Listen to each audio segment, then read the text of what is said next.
Hi ಎಲ್ರಿಗೂ ಆಶಾರ್ವಿ vlog ಚಾನಲ್ಗೆ ನಿಮಗೆಲ್ಲ ಪ್ರೀತಿ ಸ್ವಾಗತ. ಇವತ್ತು ನೋಡಿ ಒಂದು ಪೂರಿ ಮಾಡ್ತಾ ಇದ್ದೇನೆ. ಏನಿಷ್ಟು ಚಿಕ್ಕ ಪೂರಿ ಅಂತ ನಿಮ್ಗೆ ಅನಿಸಿರ್ಬೋದಲ್ಲ. ಇದು ನಾನು ಪಾನಿಪುರಿಗಿರುವ ಪೂರಿ ಅಂತ ಮಾಡ್ತಾ ಇರೋದು. ಪಾನಿಪುರಿ ಮಸಾಲೆ ಪುರಿ ಎಲ್ಲ ಮಾಡ್ತೇವಲ್ಲ, ಅದಕ್ಕೆ ಪೂರಿ ಬೇಕಲ್ಲ, ಅದಕ್ಕೆ ಪೂರಿ ರೆಸಿಪಿ ಮಾತ್ರ ಇಲ್ಲಿ ಹಾಕ್ತಾ ಇದ್ದೇನೆ. ನೋಡಿ ನಾನು ಹೇಗೆ ಮಾಡೋದು ಅಂತ ತೋರಿಸ್ತೇನೆ. ಒಂದು ಬಾಣಲಿಗೆ ನಾನಂದರೆ ಮಿಕ್ಸಿಂಗ್ ಬೌಲಿಗೆ 1 ಕಪ್ಪಷ್ಟು ನಾನು ರವೆಯನ್ನು ಹಾಕ್ಕೊಂಡಿದ್ದೇನೆ. ಅದರೊಟ್ಟಿಗೆ ನಾನೀಗ ಒಂದು 2 ಚಮಚದಷ್ಟು ಮೈದಾ ಹಿಟ್ಟನ್ನು ಸೇರಿಸ್ಕೊಂಡಿದ್ದೇನೆ. ಈಗ ಚಿಟಿಕೆಯಷ್ಟು ಉಪ್ಪನ್ನು ಹಾಕ್ಕೊಂಡು, ಅಂದರೆ ನಾನು ಸ್ವಲ್ಪ ಮಾಡೋದಲ್ಲ, ಹಾಗೆ ಸ್ವಲ್ಪ ಉಪ್ಪನ್ನು ಸೇರಿಸ್ಕೊಂಡು ಒಂದು ಸತಿ ಕೈ ಆಡಿಸ್ಕೊಂಡು ಅಂದರೆ ಚೆನ್ನಾಗಿ ಮಿಕ್ಸ್ ಮಾಡ್ಕೊಳ್ಬೇಕು.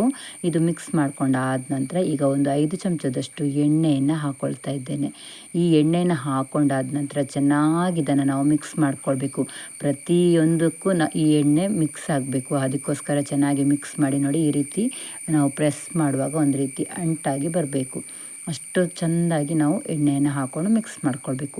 ಈಗ ಸ್ವಲ್ಪ ಸ್ವಲ್ಪ ನೀರು ಹಾಕ್ಕೊಂಡು ಇದನ್ನು ಚೆನ್ನಾಗಿ ನಾವು ಹಿಟ್ಟನ್ನು ಹದ ಮಾಡ್ಕೊಳ್ಬೇಕು. ಇದು ನಾನು ಸ್ವಲ್ಪ ಮಾಡಿರೋದ್ರಿಂದ ಸ್ವಲ್ಪ ನೋಡಿಕೊಂಡು ನೀರು ಹಾಕ್ಕೊಳ್ಬೇಕು. ನಾನು ಅದಕ್ಕೆ ಚೂರು ನೀರು ಹಾಕ್ತಾ ಇದ್ದೇನೆ, ಸೇರಿಸ್ತಾ ಇದ್ದೇನೆ.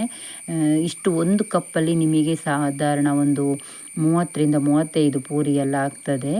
ನೋಡಿ ಸ್ವಲ್ಪ ಸ್ವಲ್ಪ ನೀರು ಹಾಕ್ಕೊಂಡು ಇದನ್ನು ಚೆನ್ನಾಗಿ ನಾದ್ಕೊಳ್ಬೇಕು. ರವೆ ಆಗಿರೋದ್ರಿಂದ ಸ್ವಲ್ಪ ನೀರು ಜಾಸ್ತಿ ಬೇಕಾಗ್ತದೆ, ಅದಕ್ಕೋಸ್ಕರ ಒಮ್ಮೆಲೆ ಹಾಕೋದೇನು ಬೇಡ. ಚೆನ್ನಾಗಿ ಇದನ್ನು ನಾದ್ಕೊಂಡು ಸಾಫ್ಟಾಗಿ ನಾವು ಹಿಟ್ಟನ್ನು ರೆಡಿ ಮಾಡ್ಕೊಳ್ಬೇಕು. ಇದು ಆದ ನಂತರ ಇದನ್ನು ಒಂದು 10 ನಿಮಿಷ ಹಾಗೇ ಬಿಟ್ಕೊಳ್ಬೇಕು. ಬಿಟ್ಟಾದ ನಂತರ ಮತ್ತೆ ನಾವು ಪೂರಿ ಮಾಡೋದನ್ನು ತೋರಿಸ್ತೇನೆ ಹೇಗೆ ಅಂತ. ಇವಾಗ ನೋಡಿ ಒಂದು 10 ನಿಮಿಷ ಎಲ್ಲ ಆಗಿದೆ ನಾನು ಇಟ್ಟು.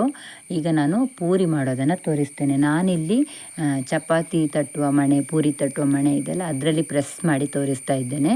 ಇದಿಲ್ಲ ಅಂದರೆ ನೀವು ಒಂದು ಕವರ್ ಇರ್ತದಲ್ಲ, ಅದಕ್ಕೆ ಹಾಕಿ ಕೂಡ ಒಂದು ಗಿನ್ನಾಲೋ ರೀತಿ ಇದರಲ್ಲಿ ಪ್ರೆಸ್ ಮಾಡಿದರೆ ಸಹ ಆಗ್ತದೆ.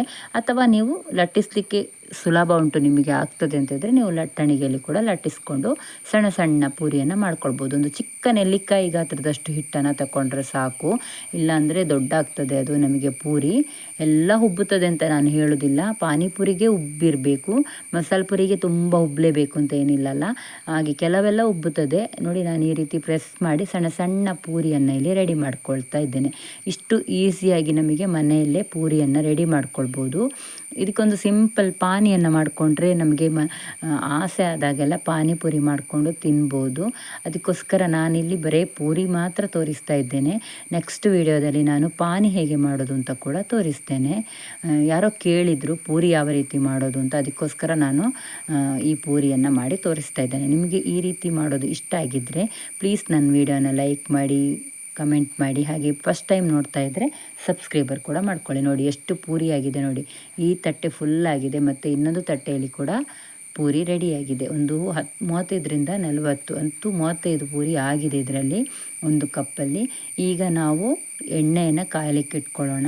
ನಾನು ಗ್ಯಾಸ್ ಆನ್ ಮಾಡ್ಕೊಂಡು ಒಂದು ಬಾಣಲೆ ಇಟ್ಕೊಂಡಿದ್ದೇನೆ. ನಾನಿಲ್ಲಿ ಕೊಬ್ಬರಿ ಎಣ್ಣೆ ಅಂದರೆ ತೆಂಗಿನ ಎಣ್ಣೆಯನ್ನು ಬಳಸ್ತಾ ಇದ್ದೇನೆ. ನೀವು ಯಾವ ಎಣ್ಣೆಯನ್ನು ಕೂಡ ಕಾಯಿಸಲಿಕ್ಕೆ ಹಾಕ್ಕೊಳ್ಬೋದು. ಇವಾಗ ಸ್ವಲ್ಪ ಕೋಲ್ಡ್ ಆಗಿದೆಲ್ಲ ವೆದರು, ತೆಂಗಿನ ಎಣ್ಣೆ ನೋಡಿ ಯಾವ ರೀತಿ ಗಟ್ಟಿಯಾಗಿದೆ ಅಂತ. ಇದು ಚೆನ್ನಾಗಿ ಕಾದ ನಂತರ ನಾವು ಈ ರೀತಿ ಪೂರಿ ರೆಡಿ ಮಾಡಿಕೊಂಡ್ರೆ ಬೇಗ ಬೇಗ ಮಾಡಲಿಕ್ಕಾಗ್ತದೆ. ಹಾಕ್ಕೊಂಡು ಚೆನ್ನಾಗಿ ಈ ರೀತಿ ಎಣ್ಣೆಯನ್ನು ಸಟ್ಟುಗದಲ್ಲಿ ನಾವು ರಟ್ಟಿಸಬೇಕು, ಆವಾಗ ಪೂರಿ ಉಬ್ಬುತ್ತದೆ ನಿಮಗೆ. ಇದರಲ್ಲಿ ಕೆಲವು ಪೂರಿ ಉಬ್ಬುತ್ತದೆ, ಎಲ್ಲ ಉಬ್ಬುತ್ತದೆ ಅಂತ ನಾನು ಹೇಳೋದಿಲ್ಲ. ನೋಡಿ ನೀವು ನೋಡ್ತಾ ಇರ್ಬೋದು ಎಷ್ಟು ಚೆನ್ನಾಗಿ ಬಂದಿದೆ ಅಂತ. ಇದು ಸ್ವಲ್ಪ ಬಣ್ಣ ಚೇಂಜ್ ಆಗುವ ತನಕ ನಾವು ಇದನ್ನು ಇದೇ ರೀತಿ ಕರೆದುಕೊಳ್ಬೇಕು. ಇದೇ ರೀತಿ ನೀವು ಸಹ ಟ್ರೈ ಮಾಡಿ. ಎಷ್ಟು ಟೇಸ್ಟ್ ಚೆನ್ನಾಗಿರ್ತದೆ ಪೂರಿ, ನಾವೇ ಮನೆಯಲ್ಲಿ ಮಾಡಿದ್ದು ಟೇಸ್ಟ್ ತುಂಬ ಚೆನ್ನಾಗಿರ್ತದೆ. ಇದ್ರ ಸೌಂಡ್ ನೋಡಿ ಹೇಗೆ ಬಂದಿದೆ ಅಂತ. ಹಾಗೆ ಲೈಕ್ ಮಾಡಿ, ಶೇರ್ ಮಾಡಿ, ಕಮೆಂಟ್ ಕೂಡ ಮಾಡಿ. ಇಷ್ಟ ಆಗಿದ್ದರೆ ನಿಮ್ಮ ಫ್ರೆಂಡ್ಸ್ ಫ್ಯಾಮಿಲಿಯವರಿಗೆ ಶೇರ್ ಕೂಡ ಮಾಡಿ. ನೋಡಿ ನಾನು ಇವಾಗ ಇನ್ನೊಂದು ಸತಿ ಕೂಡ ಮಾಡಿ ತೋರಿಸ್ತಾ ಇದ್ದೇನೆ. ಇದಕ್ಕೆ ನೀವು ಒಂದು ಆಲೂಗಡ್ಡೆಯ ಬಾಜಿ ಥರ ಮಾಡಿಕೊಂಡು ಒಂದು ಪಾನಿನ ಮಾಡಿದರೆ ರುಚಿಯಾದ ಪಾನಿಪುರಿ ನಿಮಗೆ ರೆಡಿ ಆಗ್ತದೆ.